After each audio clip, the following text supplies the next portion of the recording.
নমস্কার, প্রত্যেককে স্বাগত জানাই আমাদের এই মুহূর্তের এই অনুষ্ঠানে।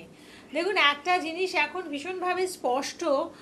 আমরা প্রত্যেকে জানি যে কৃত্রিম মেধা বা আর্টিফিশিয়াল ইন্টেলিজেন্স হচ্ছে আমাদের আজকের জীবনের অঙ্গ, এবং এই প্রযুক্তির সাথে পরিচিত না হতে পারলে এই যুগের অনেকটা আমাদের যুগের সাথে তাল মিলিয়ে আমরা চলতে পারবো না, আমরা অনেকটা কিন্তু পিছিয়ে যাব। ঠিক একইভাবে বলবো যে এই যে প্রযুক্তির ব্যবহার, এটা কিন্তু আমাদের দেখতে হবে যে জ্যোতিষের ক্ষেত্রেও কিন্তু এটা প্রযোজ্য। এমন একজন জ্যোতিষ ব্যক্তিত্বকে আমাদের বেছে নিতে হবে যিনি এই যুগের সাথে তাল মিলিয়ে চলতে পারেন, যিনি প্রযুক্তির ব্যবহার জানেন। কারণ জ্যোতিষের ক্ষেত্রেও কিন্তু আমাদের এটার অ্যাপ্লিকেশন ভীষণভাবে প্রয়োজন। এবং এই সমস্ত কিছু মিলিয়েই কিন্তু আমাদের সবসময় এখন আজকের যুগে দাঁড়িয়ে আমাদের সমস্যার সমাধানের জন্য একজন শিক্ষিত অ্যাস্ট্রোলজারকে প্রত্যেককে বেছে নিতে হবে। যেমন এই অনুষ্ঠানে আমরা পাই যাকে জ্যোতিষার্ণব গৌরব, তিনি অত্যন্ত উচ্চশিক্ষিত একজন জ্যোতিষ ব্যক্তিত্ব শুধু নয়, প্রত্যেকটি জায়গায় তার মেধার পরিচয় আমরা পেয়েছি।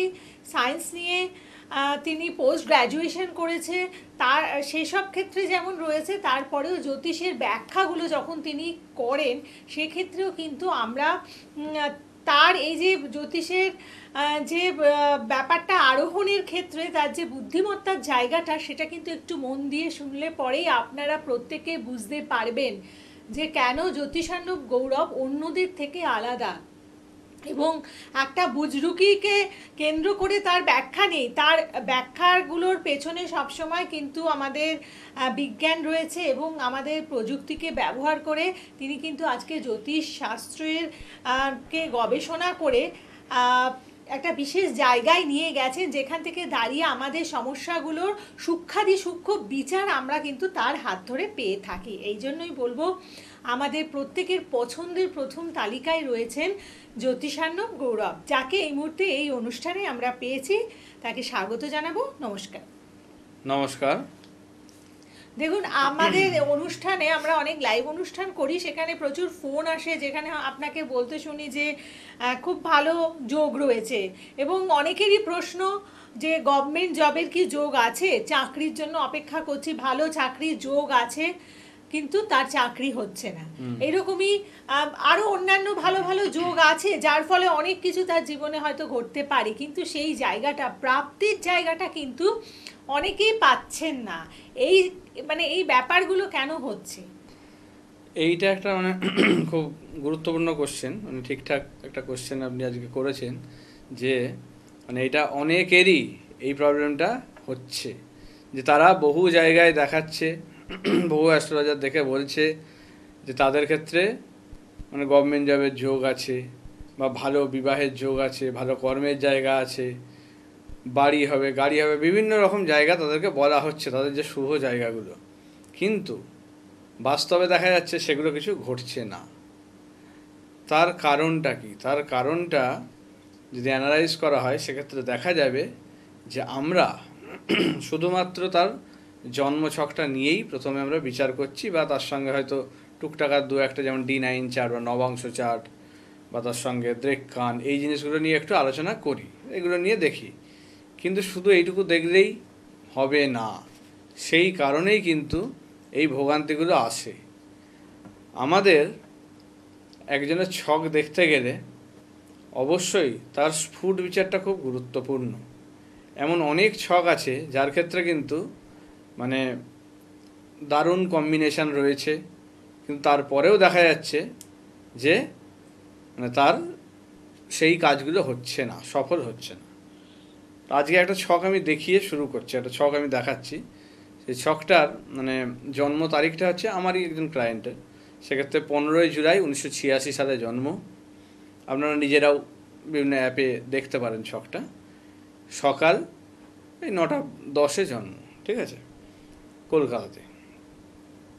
ছকটা আমি একটা এঁকে এনেছি, আপনাদেরকে দেখানো যাচ্ছে হয়তো, দেখুন একটু যদি ক্লোজ করা যায় সেক্ষেত্রে আমরা অন স্ক্রিন দেখে নেব ব্যাপারটা। হ্যাঁ, একদম। এবং তো এই ছকটা আমাদের মানে এই মুহূর্তে আপনারা যদি আমাদের ব্যাকগ্রাউন্ডের দিকে একটুখানি দৃষ্টিপাত করেন, সেখানে দেখতে পাবেন ছকটি রয়েছে। হ্যাঁ, তো এই ছকটা যদি দেখা যায়, দেখা যাবে যে আমার বৃহস্পতি বসে আছে সপ্তমে এবং সে রবিকে দৃষ্টি দিচ্ছে, লগ্নে দৃষ্টি দিচ্ছে, আবার চন্দ্রেও দৃষ্টি দিচ্ছে। অর্থাৎ এটা একটা মানে খুব দারুণ কম্বিনেশন। রবি বৃহস্পতি কানেকশন আমরা জানি যে খুব ভালো গভর্নমেন্ট জব, উচ্চপদস্থ কর্মচারী, সেক্ষেত্রে মানে খুব মানে নামজাদা জায়গায় নিয়ে যায়। লগ্নের ওপর দৃষ্টি দেওয়া মানে তার একটা শুভ একটা জায়গা তৈরি করে, জীবনে তার সব কিছুই খুব ভালো দিকে এগোয়, ভালো হয়, ভালো কাজকর্ম, ভালো বিবাহ, ভালো সব জায়গা হয়। চন্দ্রের ওপর দৃষ্টি দেওয়া সেক্ষেত্রে মেন্টালি খুব ভালো থাকা এবং দেখতে সুন্দর হওয়া, সব কিছুই একটা তার একটা জায়গা থাকে। কিন্তু এই ছকটা অনেক জায়গায় দেখিয়ে তারাকে বলেছে যে তার এরকম মানে গভর্নমেন্ট জব সমস্ত কিছু যেগুলো বললাম সেই ফলগুলো কিন্তু তাকে বলা হয়েছে। কিন্তু ভবিষ্যতে তার এগুলো কিছু ঘটেইনি, উল্টে বরং আরও ক্ষতি হয়ে গেছে। যেমন তার দুটো বিয়ে হয়েছে, কিন্তু দুটো বিয়েই টেকেনি। আচ্ছা। কর্মস্থান শূন্য, কোনো কাজ করে না। বাবা মায়ের সম্পত্তি আছে, সেই সম্পত্তি মানে এখন পুরো সে ধ্বংস করে যাচ্ছে, আর সেরকম ইয়েও নেই, মানে সব কিছুই মোটামুটি শেষের দিকে তার। মানে বুঝে শুনে খরচা করার মতো না, একদমই নয়। মানসিকতাও নেই, আর যোগ্যতাও নিজে নেই। এস্টাবলিশও হয়নি, কোনো কিছু চাকরিও পায়নি, পড়াশোনাও সেইভাবে করতে পারেনি, এবং মানে তার মায়ের সঙ্গে খুব একটা ভালো সম্পর্কও নয়। মায়ের জায়গাও কিন্তু তার অশুভ করে বসে আছে। তো তার নিজেরও শরীর স্বাস্থ্য নিয়ে খুব ভুগছে, নিজের বাড়ি ফাড়ি সব বিক্রি হয়ে গেছে। কিন্তু এইটা তো হওয়ার কথা ছিল না। তার বৃহস্পতি একটা ভালো জায়গায় আছে এবং সে 3টে জায়গায় দৃষ্টি দিচ্ছে, মানে একদম সেই মানে রাজার মতো জায়গায় নিয়ে যাওয়ার কথা। কিন্তু কেন হলো না? হলো না এটাই কারণে, তার কিন্তু যে বৃহস্পতি যে দেখছি, সেই বৃহস্পতি স্ফুট বিচারে কিন্তু নিদ্রিত অবস্থায় বসে আছে। তবে নিদ্রিত অবস্থায় যদি কোনো গ্রহ থাকে, সে কিন্তু কোনো ফল দেয় না। সেক্ষেত্রে তার এই যে শুভ যোগগুলো যেগুলো দেখলাম, প্রত্যেকটাই নিষ্ফল, কোনোটাই কাজ করেনি। অর্থাৎ বৃহস্পতিরা তার মানে অকেজো হয়ে বসে আছে, ড্যামেজ। তো তার বৃহস্পতির একটা প্রতিকার দরকার ছিল, কিন্তু সে যত জায়গায় দেখিয়েছে তারা সবাই দেখেছে বৃহস্পতি তার ভালো পজিশানে, ভালো দৃষ্টি দিচ্ছে, বৃহস্পতির জন্য কোনো তার প্রতিকার করা হয়নি। তো তার কিন্তু লাইফে এইটাই একটা বড় ফ্যাক্টর করে দিয়েছে, তার লাইফটাকে শেষ করে দিয়েছে এরকমভাবে।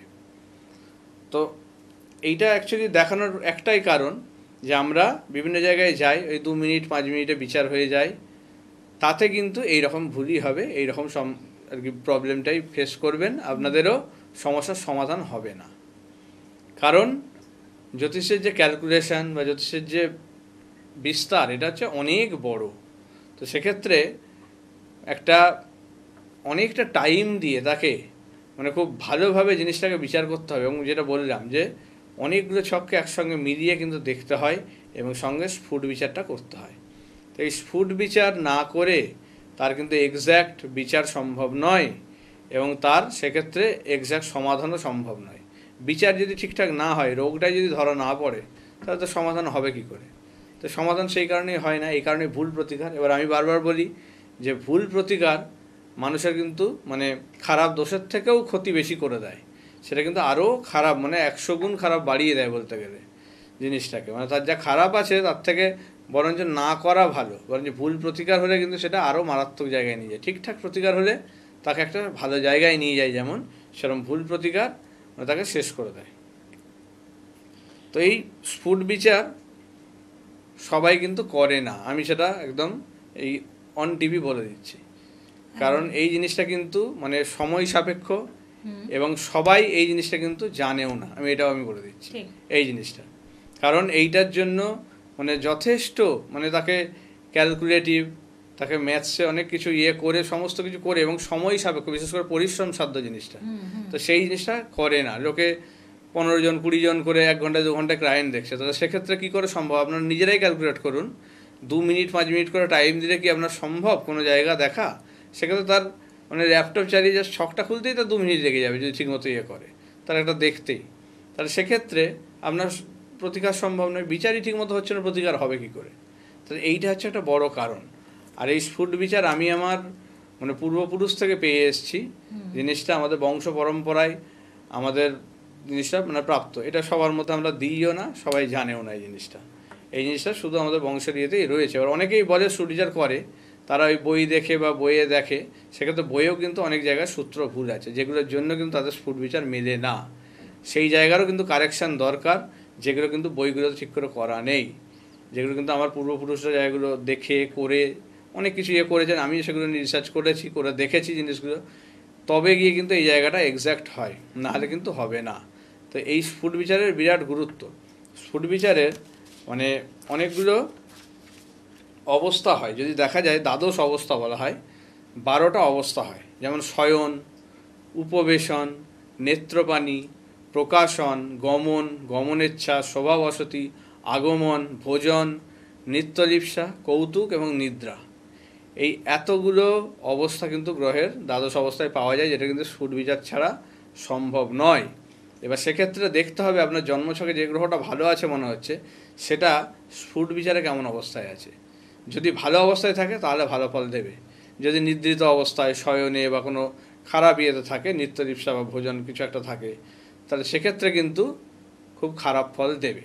এবার এগুলোর বিভিন্ন রকম ফল রয়েছে, কোন গ্রহ কোন অবস্থায় থাকলে, সেটাকে বার করাটাও একটা কঠিন, সেই জিনিসটা দেখাটা। তো এইটা একটা খুব গুরুত্বপূর্ণ জায়গা।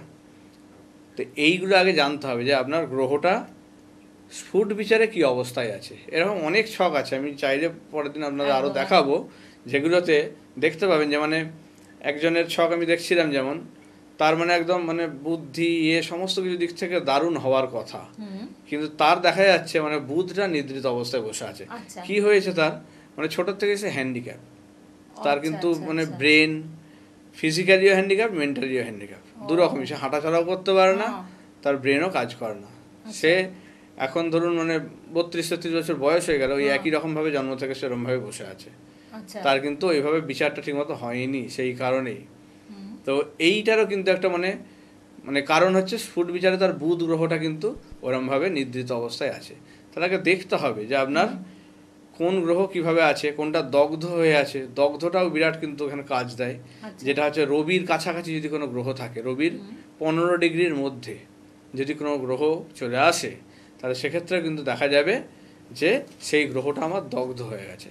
সেই গ্রহ দগ্ধ হলেও তখন কিন্তু তার ফল দেবে না। ধরুন শুক্র দগ্ধ হয়ে গেছে, তাহলে তখন সেক্ষেত্রে কি তার ধন, ঐশ্বর্য, সুখ এই জায়গাগুলো ডিস্টার্ব করবে, তার সন্তান স্থান, সেক্সুয়াল জায়গা প্রবলেম করবে, ভালো বিয়ে হতে দেবে না, পার্টনার ভালো হবে না, এই প্রত্যেকটা জায়গায় কিন্তু ভোগাবে, কিডনির জায়গায় ড্যামেজ করবে।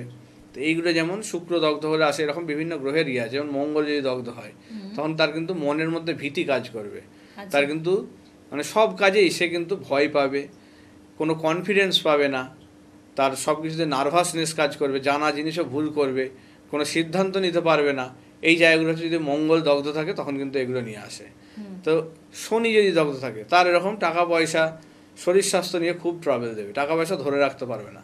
এবার এগুলোরও জায়গা থাকে, যে রাহু যেমন একাদশে থাকলে আর্থিক জায়গা ভালো করে, কিন্তু সেরকমই দ্বিতীয় থাকলেও কি করে, রাহু কিন্তু টাকা পয়সা নিয়ে আসে, কিন্তু সেই টাকা ধরে রাখা যায় না।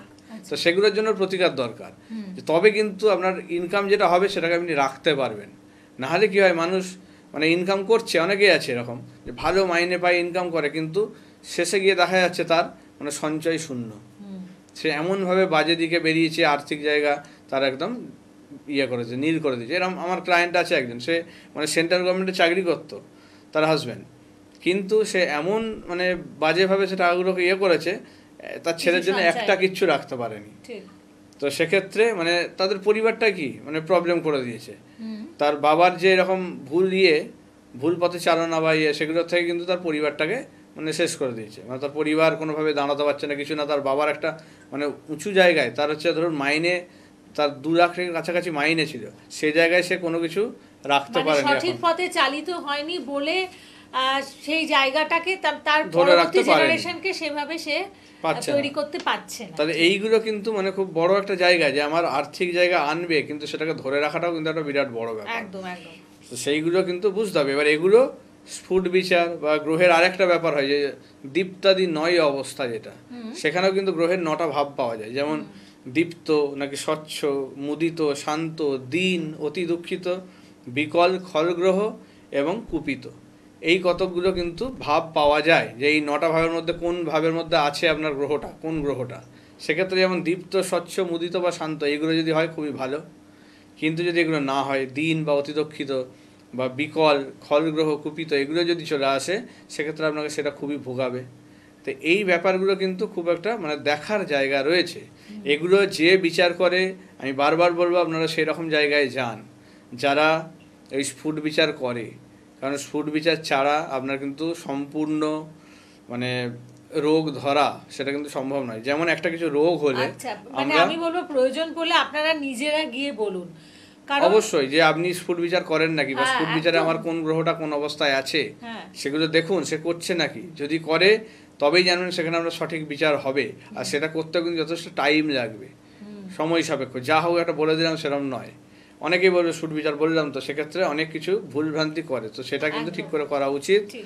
যেমন আমরা একটা রোগ হলো, ধরুন আমাদের নাকের বা কানের কিছু একটা প্রবলেমে ভুগছি, সেক্ষেত্রে আমরা কি করি, আমরা এমনি জেনারেলের থেকে আমরা প্রেফার করি বেশি ইএনটি, স্পেশালিস্ট। একদমই।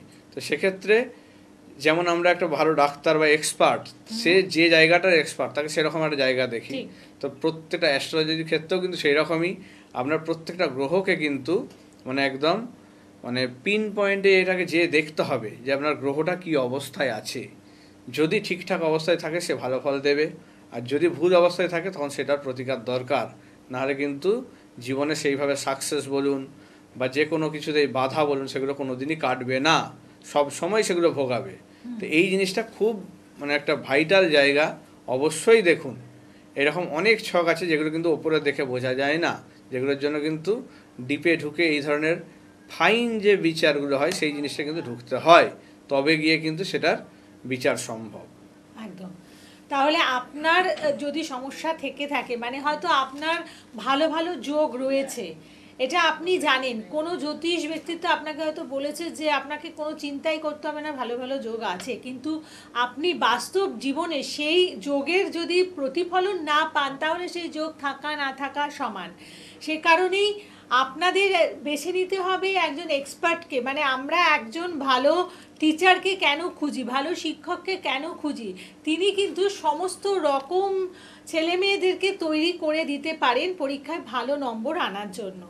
ঠিক একইভাবে বলবো আমরা জ্যোতিষান্ন গৌরবকে খুঁজে নিই, কারণ তার মধ্যে সেই বিশেষত্বটা রয়েছে যে আপনার ছকে যেমনই যোগ থাকুক না কেন, সেই যোগটাকে আপনার জীবনে মানে তার খারাপ যদি যোগ থেকে থাকে সেটাকে যেমন আপনার জীবনে তার খারাপ দিকটাকে লেস করে আপনার জীবনে ভালো দিকটাকে ফেলা, এবং ভালো যোগ থেকে থাকলে সেটাকেও আপনার জীবনে যাতে কার্যকারী হয় সেই দিকটা দেখিয়ে দেওয়া। হ্যাঁ, আর শুধু এগুলোর যোগ জন্য থাকলেই হবে না, হ্যাঁ, এটাই বলছি। মানে তার মানে সেটাকে কার্যকরী হতে হবে, সেটাকে অ্যাক্টিভ করতে হবে, সেটা আদৌ অ্যাক্টিভ আছে নাকি দেখতে হবে।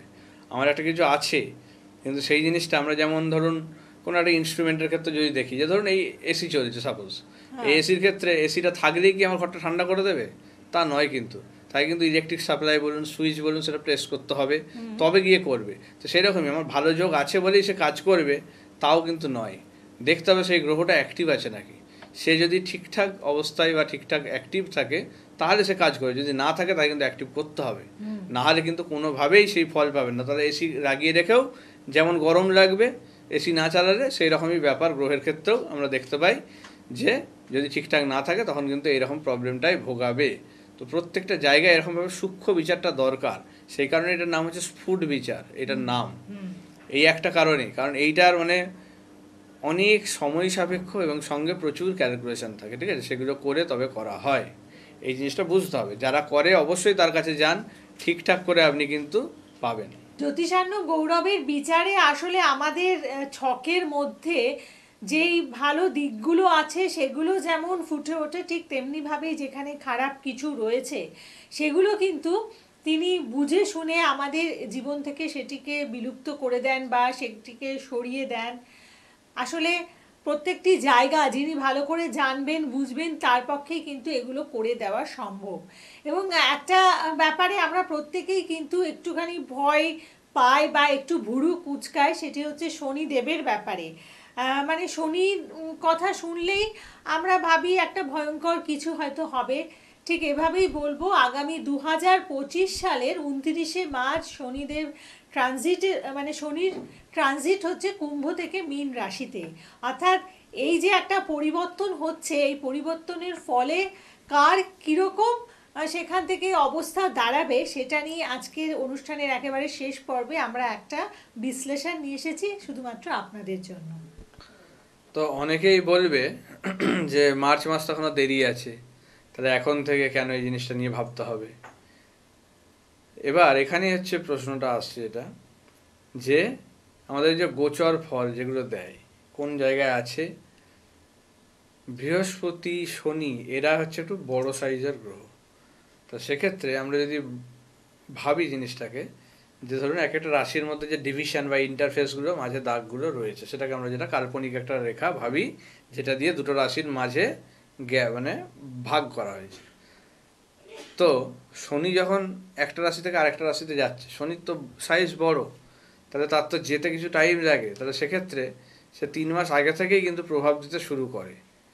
তো সেই কারণেই 2-3 মাস আগে থেকেই কিন্তু এই প্রভাবগুলো পরিলক্ষিত হয় আমাদের মধ্যে, যে চেঞ্জগুলো আসে বা যে প্রবলেমগুলো বলুন সেইগুলো কিন্তু শুরু হয়ে যায়।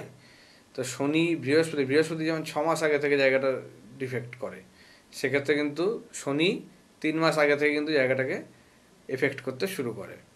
তো শনি যেহেতু বড় সাইজ, ধরুন মাঝামাঝি যখন গেছে তখনই 3 মাস হয়ে গেছে, আরও 3 মাস পরে পুরোটা চেঞ্জ হবে। তাহলে সেক্ষেত্রে কি দুটোতেই ও কিন্তু তার মানে পা বলুন যাই বলুন দুটো পা দিয়ে রেখে যাচ্ছে। তাহলে সেক্ষেত্রে একদম মাঝখানটাকে ক্রস করা মানে তার কিন্তু অলরেডি ওইখানে ঢুকে গেছে, তারপরে জিনিসটা পুরো শরীরটা নিয়ে যাচ্ছে। তাহলে সেক্ষেত্রে তার কিন্তু 3 মাস আগে থেকেই এফেক্টটা শুরু হয়। সেই জন্যে আমাদের এখন থেকে ভাবা দরকার। তো মার্চ মাসে যে ট্রানজিটটা হবে সেখানে শনি কুম্ভ রাশি থেকে মীন রাশিতে যাচ্ছে। এতদিন শনির একটা বক্রি চলছিল, 15ই নভেম্বর সেটা কেটেছে। অনেকের ক্ষেত্রে যাদের খুব খারাপ ফল দিচ্ছিল জায়গাটা কিছুটা কেটেছে, ভালো জায়গায় এসছে কিছুটা। এবার যে মিনে যাবে সেক্ষেত্রে মকর রাশি বা মকর লগ্নের ক্ষেত্রে যে শনির 7.5 চলছিল সেটা কেটে যাচ্ছে, সেটা ছেড়ে যাচ্ছে। সঙ্গে এই কুম্ভ রাশির লাস্ট স্টেজ চলবে, আরও 2.5 বছর চলবে মার্চ মাসের পর থেকে। মীন রাশির ক্ষেত্রে সেকেন্ড স্টেজ চলবে, মানে আরও 5 বছর চলবে। মেষ রাশির ক্ষেত্রে 7.5 শুরু হচ্ছে। তাহলে মেষ রাশির কিন্তু এই সময় খুব সাবধান সচেতন থাকা উচিত। তাদের ক্ষেত্রে কিন্তু 7.5 যেহেতু শুরু হচ্ছে, বিভিন্ন রকম ট্রাভেল কিন্তু এই সময় শুরু হবে। শারীরিক, আর্থিক, বাবা মাকে নিয়ে এই জায়গাগুলো প্রবলেম আসবে। মেন্টালি খুব ডিস্টার্ব এই জায়গাগুলো করবে। আর শরীর স্বাস্থ্য নিয়ে কিন্তু খুব ট্রাভেল দেবে। আর্থিক জায়গাটাও সমস্যা করবে, খুব ভেবেচিন্তে খরচা না করলে বা দেখে শুনে না চললে তার কিন্তু অর্থের জায়গা নিয়ে সমস্যা হবে। তাদের কাদের কাদের চলবে? কুম্ভ, মীন এবং মেষ, এই 3 রাশির ক্ষেত্রে বা 3 লগ্নের ক্ষেত্রে শনির 7.5 চলবে। এবার আসি ঢাইয়ার কথা। ঢাইয়া যেমন এতদিন কর্কট আর বৃশ্চিকের ক্ষেত্রে চলছিল, এরপরে যেটা শুরু হবে সেটা হচ্ছে সিংহ এবং ধনুর ক্ষেত্রে মার্চ মাসের পর থেকে। কারণ সিংহর থেকে তখন অষ্টমে শনি এবং ধনুর থেকে তখন চতুর্থে শনি। সেক্ষেত্রে এই দুটো রাশি বা লগ্নের ক্ষেত্রে কিন্তু ঢাইয়া শুরু হবে। সিংহের ক্ষেত্রে কিন্তু শরীর স্বাস্থ্য নিয়ে খুব ভয়ের জায়গা থাকবে, বিশেষ করে সঙ্গে মানে অ্যাক্সিডেন্ট, ফাঁড়া, খুব বড় সড়ো আঘাত, হাড়ের কোনো সমস্যা এগুলো কিন্তু আসবে। এবং বৃশ্চিক এই ধনুর ক্ষেত্রেও কিন্তু মানে মাকে নিয়ে সমস্যা, পারিবারিক সমস্যা, আর্থিক জায়গা নিয়ে প্রবলেম এগুলো বেশি আসবে শরীর স্বাস্থ্যের থেকেও। তো এই মেন্টাল যে ডিস্টারবেন্স এগুলো কিন্তু তৈরি হবে। তো এগুলো এখন থেকে প্রতিকার করা বা সাবধান হওয়া উচিত, তাহলে কিন্তু এই প্রভাবগুলো থেকে আমরা বেরিয়ে যেতে পারবো। এগুলো সমস্যা ফেলবে না, নাহলে কিন্তু ভালো জায়গাও নষ্ট করে দেবে যদি আমরা ছকে শনি খারাপ ইয়েতে থাকে। ঠিক তাই সচেতনতা কিন্তু সব জায়গায় অনেক ক্ষেত্রে মানে সব ক্ষেত্রেই বলবো আমাদের বড় বড় বিপদ থেকে, বড় বড় আশঙ্কা থেকে আমাদের রক্ষা করে। এবং একটা কথা আছে জানেন তো, prevention is better than cure. তাই আমরা যদি প্রিভেন্ট করার চেষ্টা করি শনিদেবের সেই কুনজরকে বা আমাদের সেই খারাপ অবস্থানগুলোকে, তাহলে নিশ্চয়ই আমরা ভালো থাকতে পারবো। এবং একজন অভিজ্ঞ জ্যোতিষ ব্যক্তিত্বের পরামর্শ, জ্যোতিষার্ণব গৌরবের মতন একজন অভিজ্ঞ এবং শিক্ষিত অ্যাস্ট্রোলজারের পরামর্শ অবশ্যই আপনাকে আপনার জীবনের যে কোনো কুপ্রভাব থেকে, যে কোনো খারাপ অবস্থা থেকে রক্ষা করতে পারে। আপনি ভালো থাকতে পারেন। প্রত্যেকে ভালো থাকুন। আজকের পর্ব এতটুকুই। নমস্কার। নমস্কার।